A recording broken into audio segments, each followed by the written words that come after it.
All right, so, John, last night, and you've known me for a long time. I'm never one to not make a prediction. I mean, if I believe something, I have no problem telling you. Sure. And if I'm wrong, I also have no problem saying I was wrong. And I was woefully wrong with Xavier. I thought they were going to get smashed. I really did.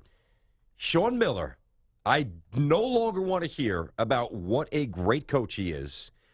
This was a gift from the heavens. Number one, you're playing Xavier. I know that all due Banged respect. up Xavier. What's that? I mean, Xavier without a potential first or second round pick. Oh, I know. Yeah. With an injury to their key player. Yeah. The Final Four is in your backyard. I mean, everything is. What in the world is the story with Sean Miller in this time of the year? I'm tired of watching this. Look, I'm going to give you both sides right now. Sean Miller has been to 4 Elite Eights prior to last night. One in 2008 with Xavier when they were overwhelmed by the UCLA team with Ben Howland at Westbrook and Collison Love. 2011, they lose on the last play to Kemba Walker and UConn. They had a 3 down 2 to win the game. They lose. You loved Kemba Walker, too. 2014, they lose to Wisconsin on the last play. Nick Johnson got called for the push-off down 1. Hearing a lot of excuses and so far, 2015, they lost to Wisconsin again. No, look, I mean, it is the elephant in the room with Sean Miller, and he knows it. He knows it. I was in Tucson in the preseason before the 2013-14 season. I was doing an interview with Sean Miller for CBS, and I asked him, how often do you think about going to a Final Four? And he said, probably every 10 or 15 minutes. And that was before they lost in back-to-back Elite Eights to Wisconsin and before they lost last night. Now, look, it's one of the games that you're going to live with for an eternity because you're up 7 with 2 minutes to go against a team that you're better than. And all of a sudden, Xavier had divine intervention. And that's the NCAA tournament. On Selection Sunday, Xavier was the last team at large that we saw get into the bracket. Didn't they lose 5 out of 6 at one point? I mean, they were playing so poorly down the stretch. They were in a horrible funk down the stretch. I really believe that the win over Butler in the Big East tournament catapulted them. But here's the amazing thing about college basketball, in addition to everything I just said. The key in the game for Xavier was Malcolm Bernard, a grad transfer from Florida A&M, who, again, was on a team that didn't win 10 games last year. He had 15 points and 6 rebounds off the bench, was 3 of 3. But just like Gonzaga last night, same deal, fifth-year transfer. I mean, that's the way it goes now. You know, it's how much of that game, the Arizona-Xavier game, was familiarity of Mac to Miller? Well, it's a good point, Tiki, and if you saw the last play of the game where Sean O'Mara got that layup, Arizona has been a very poor team defending the front of the rim the entire year, and that's really the biggest difference in this Arizona team versus the last 4 years when they had Caleb Tarczewski. Interior defense and rebounding, the hallmarks of Sean Miller's teams in the past, is really a weakness for this team, and look at what they had at the 4 and the 5 this year. Larry Markkinen, who's obviously more of a skill guy than somebody who's going to bang down low, and also Dusan Ristic, who's, again, more of a finesse player than Caleb Tarczewski was, but a brutal, unfathomable loss for Arizona and Sean Miller. You know, I look at the west side, the left side of our brackets here, the East and the West. And there's an 8, there's a 4 in Florida, 8 obviously being Wisconsin, 3 in Baylor, South Carolina, who's a 7, now Xavier, who's an 11, and Gonzaga's the only one left. I mean, should we just pencil in Gonzaga here? Well, look, I named it the region of opportunity on Selection Sunday for a reason. When you look right now at what's in front of Gonzaga, in 99, they were in the Elite Eight. They played UConn. UConn wins a close game. In 2015, they played Duke with Jahlil Okafor.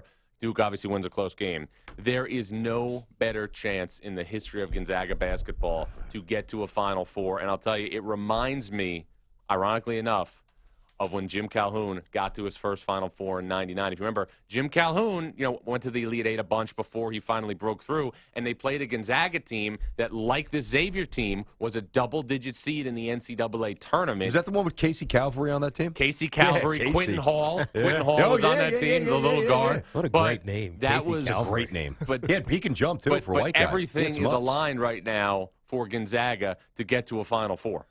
So what you're saying is if they don't, then it's a colossal implosion and another failure. Now you can finally start to say, and we all know Mark Few is really good.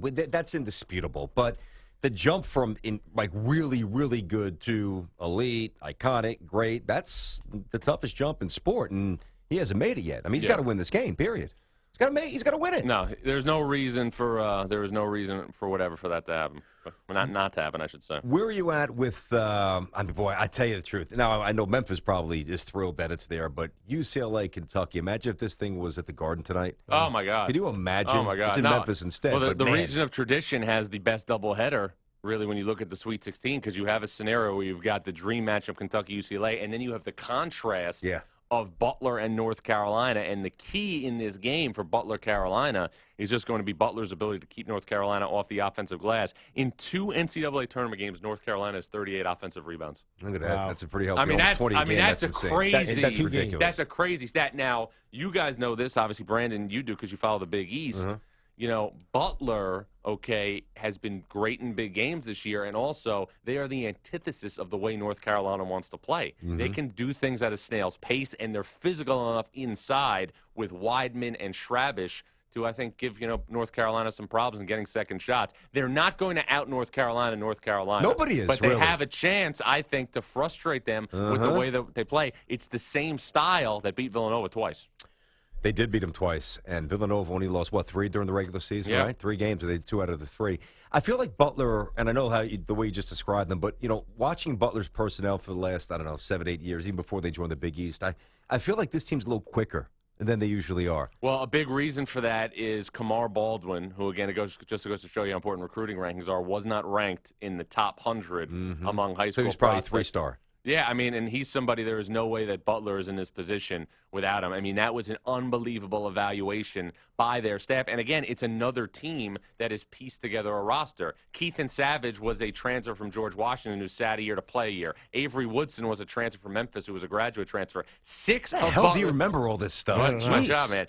6 of 11 of Butler's 11 scholarship players at the start of the season had yet to play a single minute in the Big East, and here they are. I saw you tweet that at one point this year. That's a pretty good number. Getting ready to play North Carolina in the Sweet 16. Pretty cool. It's our boy Jon Rothstein, who's in studio, CBS Sports College Hoops Insider. Read him on fanrag.com as well. I tell you, I feel bad for Kentucky. Kentucky keeps getting these games that they feel too early, right? Wichita State was way too early, and we all that was criminal because of where Wichita State was ranked as a 10 seed. But then now UCLA in the Sweet 16. This one feels like it should be. This feels like a Final Four game. Could be a national championship game. Yeah, or at the very least. But it feels like Kentucky is getting tested. And if it's going to, and hell, if they win this one, they got to likely play North Carolina. Well, it feels like every step of the way for Kentucky is essentially a national championship type atmosphere game. This much I can tell you from spending time around John Calipari.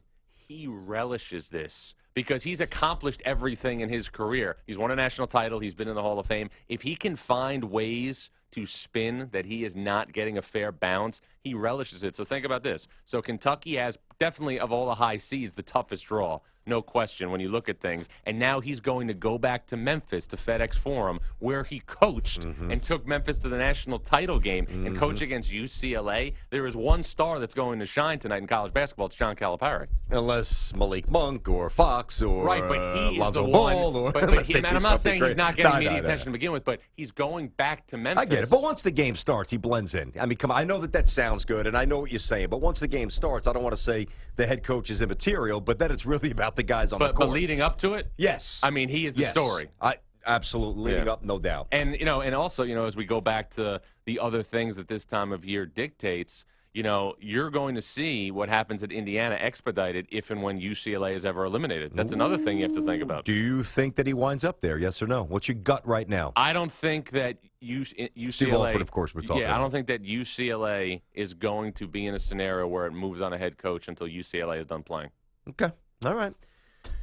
You're locked in, bro. Have a great time tonight. You got to follow John on Twitter. If you don't, it's a very now. Listen, aside from the corny tweets and all the quotes, and stay hungry, stay humble, and quoting Rocky and this and that. You got to stop with those. I don't quote Rocky. Well, you know what I'm saying. Is that still every day, John? That's still every day. What every day? Every day. Two things are every day. So if you can stomach the corniness there, you got to follow this guy on Twitter. Every day is a gift.